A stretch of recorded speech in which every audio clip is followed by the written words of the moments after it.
So student, today we will discuss about the next topic. It is of the micturition. Okay, micturition is you can understand that simply passing of urine from the body, that is known as the micturition. But it is not as simple as I told you. It is little bit complex, so we will read this in a proper manner. Okay. Urine formed by the nephron is ultimately stored inside the urinary bladder. Okay, so urinary bladder, through urethra it is stored inside the urinary bladder, and this urinary bladder, when the bladder filled with urine, that time a signal through a signal is sent towards the central nervous system. This nervous system, this signal is initiate the stretching of urinary bladder as much as it can get filled with the urine. Okay, but when the urinary bladder is totally filled with the urine, that time the signal again sent to the CNS.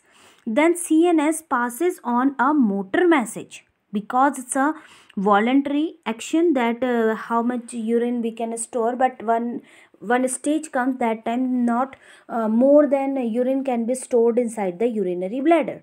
So that time an ultimate message sent by the central nervous system.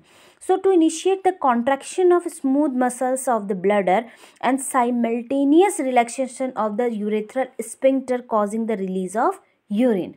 Firstly, these muscles has to be stressed for the filling of urine. Afterwards it gets to be relaxed, then only through the urinary pore the urine can be passed out from the body.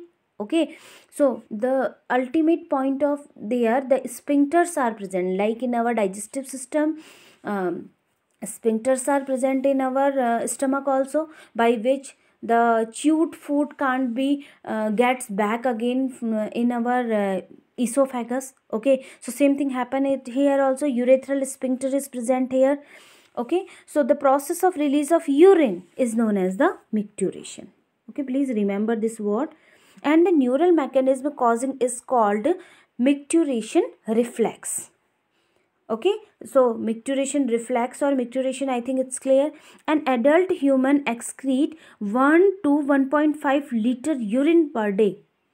Okay, the urine formed is light yellow in color, watery fluid and slightly acidic. It's slightly acidic, so please remember this thing. pH is 6.0. Okay, and odor means smell comes out from it. Okay, so because of 25 to 30 gram of urea is also present in our urine. Okay, so various conditions can affect the characteristic of urine.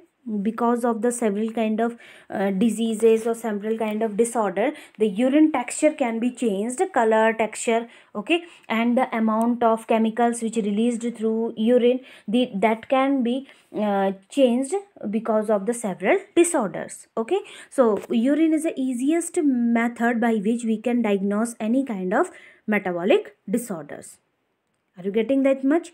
So examples are like glycosuria, ketonuria in urine are indicative of diabetes mellitus. They too are the ways by which we can easily identify that one person is suffering from diabetes mellitus. Okay, I hope the micturition process is clear. So in our in next video we will read about the several kind of disorders which are related with the excretory system. Thank you, student.